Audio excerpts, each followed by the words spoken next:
اللهم صل على سيدنا ومولانا محمد وعلى آل محمد وبارك وسلم وصل عليه الصلاة والسلام عليك يا سيدي يا رسول الله وعلى آلك وأصحابك يا سيدي يا حبيب الله بحمد اللہ تعالی ماہ رمضان المبارک کے عشر رحمت میں نوازشات و عنایات کے اسی موسم میں میں اور آپ نماز عصر کی ادائیگی کے بعد درس حدیث سماعت کرنے کی سعادت حاصل کر رہے ہیں۔ اللہ پاک ہماری اس سعادت کو اپنی بارگاہ میں قبول فرما کر ہم سب کے لیے بخشش و مغفرت کا سبب اور سامہ بنائے۔ آج جو حدیث مبارک ہم سماعت کرنے کی سعادت حاصل کریں گے، اس میں ہمارے لیے سبق یہ ہے کہ ہم باہمی اختلافات کو جو طول دیتے ہیں ان کو ختم کر کے معاملات، چھوٹے موٹے معاملات کو ختم کر کے آپس میں شیر و شکر بن کر معاشرے کی تشکیل میں عملی کردار ادا کر سکتے ہیں۔ حضرت کلثوم بن حسین رضی اللہ تعالیٰ عنہ یہ خیار اور کبار صحابہ کرام میں آپ کا شمار ہوتا ہے۔ حضرت کلثوم بن حسین، یہ جو حدیث پاک میں کوٹ کر رہا ہوں یہ صحیح ابن حبان ہے اور اس میں حدیث نمبر 7257 ہے۔ بیعت رضوان میں یہ شریک ہوئے تھے حضرت کلثوم بن حسین۔ ان کا بیان ہے کہ میں غزوہ تبوک میں نبی کریم صلی اللہ علیہ وسلم کے ہمراہ تھا۔ ایک رات ہم دیر تک چلتے رہے، تھکاوٹ کی وجہ سے مجھے نیند آنے لگی، تو میری اونٹنی نبی کریم صلی اللہ علیہ وسلم کی اونٹنی کے قریب ہونے لگتی تو میں اچانک جاگ جاتا، اور اس ڈر سے کہیں پالان کی لکڑی جان عالم صلی اللہ علیہ وسلم کی مبارک ٹانگوں پر نہ لگ جائے، اونٹنی کو دور ہٹا لیتا۔ مجھے بار بار اونگ آ رہی تھی سفر کی تھکاوٹ کی وجہ سے، چلنے کی وجہ سے، لہٰذا کوشش کے باوجود میری اونٹنی حضور علیہ السلام کی اونٹنی سے جا ٹکرائی۔ پالان کی لکڑی رسالت مآب صلی اللہ علیہ وسلم کے پائے اقدس پر لگی۔ تکلیف کی شدت سے آپ کی زبان سے بے اختیار آواز نکلی۔ حضور علیہ السلام کے پاؤں پر حضرت کلثوم بن حسین کے پالان کی لکڑی لگی تو درد کی شدت کی وجہ سے بے اختیار آواز نکلی۔ اس پر میں بیدار ہو گیا اور پریشانی کے عالم میں میں نے عرض کی، استغفر لی یا رسول اللہ، یا رسول اللہ میرے لیے مغفرت کی دعا کیجیے۔ نبی کریم صلی اللہ علیہ وسلم نے بڑی کشادہ دلی سے فرمایا، فرمایا کوئی بات نہیں، چلتے رہو، کوئی بات نہیں، چلتے رہو۔ دیکھیں نبی کریم صلی اللہ علیہ وسلم نے اس حدیث پاک سے جو ہمیں سبق ملتا ہے، میں غلامی رسول کا دم بھرتا ہوں، اپنے آپ کو عاشق بھی کہتا ہوں، محبت کی پینگیں بھی بڑھاتا ہوں۔ آپ سب بھی حضور علیہ السلام کی محبت سے اپنے سینوں کو لبریز کیے ہوئے ہیں، لیکن محبت وہی کارگر ہوتی ہے جس محبت سے بندے کو فوائد حاصل ہوں، جس محبت کا بندہ تقاضا پورا کر رہا ہو۔ اتنی بڑی بات تھی، لیکن حضور علیہ السلام نے فرمایا کوئی بات نہیں، چلتے رہو۔ حضور علیہ السلام نے بات کو بڑھایا نہیں، ایک ہی جملے میں بات کو ختم کر دیا۔ تصور کریں کہ اگر میرے اور آپ کے ساتھ بھی یہی معاملہ پیش آتا تو نتیجہ کیا ہوتا۔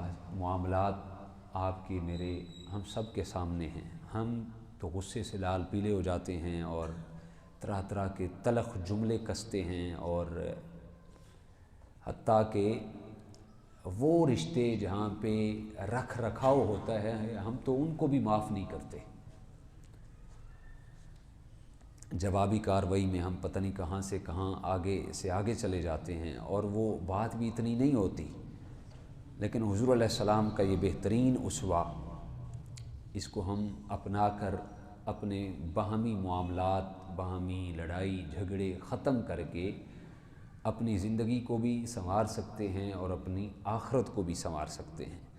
اگر ہم نبی رحمت صلی اللہ علیہ وسلم کی ان پیاری اداؤں کو اپنا لیں تو ہمارے معاشرے سے انتشار ختم ہو سکتا ہے، رشتہ داروں اور پڑوسیوں میں بڑھتی ہوئی دوریاں ختم ہو سکتی ہیں۔ حضرت عبداللہ بن عمر رضی اللہ تعالیٰ عنہ بیان کرتے ہیں، یہ حدیث پاک مسند بزار کی حدیث پاک ہے، اور اسی طرح مسند ابن عباس کے اندر بھی یہ حدیث پاک ہے، حدیث نمبر 5368 ہے مسند ابن عباس کی۔ حضرت عبداللہ بن عمر رضی اللہ تعالیٰ عنہ بیان کرتے ہیں کہ ہم ایک غزوہ سے واپس آ گئے۔ جب ہم مدینہ طیبہ پہنچے تو بچے دوڑتے ہوئے آئے، عورتیں بھی آ گئی جب انہیں پتہ چلا کہ ہم میدان جنگ سے فتح کے بغیر لوٹے ہیں۔ قدرت کی کرنی، بسا اوقات ظاہری طور پر شکست جو ہوتی ہے وہ بھی فتح کا پیش مژدہ ہوتی ہے۔ تو جب ان کو پتہ چلا کہ یہ فتح کے بغیر آئے ہیں تو بچے اور خواتین مدینہ کی حدود سے باہر ہمارے لیے جمع ہو گئے، تو وہ ہمارے چہروں پر مٹی پھینکنے لگے۔ حضرت عبداللہ بن عمر راوی ہیں، اور کہنے لگے اے مفرور، اللہ کے راستے سے بھاگ گئے ہو؟ نبی کریم صلی اللہ علیہ وسلم کے سامنے آئے تو آپ نے پوچھا من القوم، کون ہو اور کیسے آئے ہو؟ کون ہو اور کیسے آئے ہو؟ حضرت عبداللہ بن عمر کہتے ہیں حضور نے ہم سے پوچھا کون ہو اور کیسے آئے ہو؟ تو انہوں نے عرض کی نحن الفرارون، یا رسول اللہ ہم جنگ سے فرار ہونے والے ہیں۔ وہ واقعی فرار ہوئے تھے اور وہ ٹھیک کہہ رہے تھے، لیکن آقا کائنات نے ان کی اس کمزوری کو اچھالنے کی بجائے اس سے چشم پوشی کی، اور رسالت مآب صلی اللہ علیہ وسلم جانتے تھے کہ اہل لشکر کے سامنے یہی راستہ تھا کہ فرار ہونا ہی بنتا تھا۔ جو کچھ ان کے بس میں تھا انہوں نے کیا، لہٰذا رسول کائنات صلی اللہ علیہ وسلم نے فرمایا بل انتم الکرارون، تم فرار ہونے والے نہیں ہو، بل انتم الکرارون، بلکہ تم تو پلٹ کر دوبارہ حملہ کرنے والے ہو۔ دیکھیں ان کی غلطی کو کس انداز میں اچھائی میں تبدیل کیا۔ فرمایا تم تو کہہ رہے ہو ہم فرار ہونے والے ہیں، نہیں بلکہ حکمت کے تحت تم فرار ہوئے، بل انتم الکرارون، تم تو پلٹ کر پہلے سے کئی گنا زور کے ساتھ دوبارہ حملہ کرنے والے ہو۔ نبی کریم نے یہ بات کہہ کر بات ختم کر دی، اور مدینہ کے لوگ خاموش ہو گئے، اور ان کے چہروں پر جو غصے کے آثار تھے وہ دور ہو گئے، اور چہرے جو تھے وہ مسرت کا شادمانہ بجانے لگے۔ تو یہ دو احادیث جو آج ہم نے سماعت کی، میں سمجھتا ہوں کہ اگر یہ دو احادیث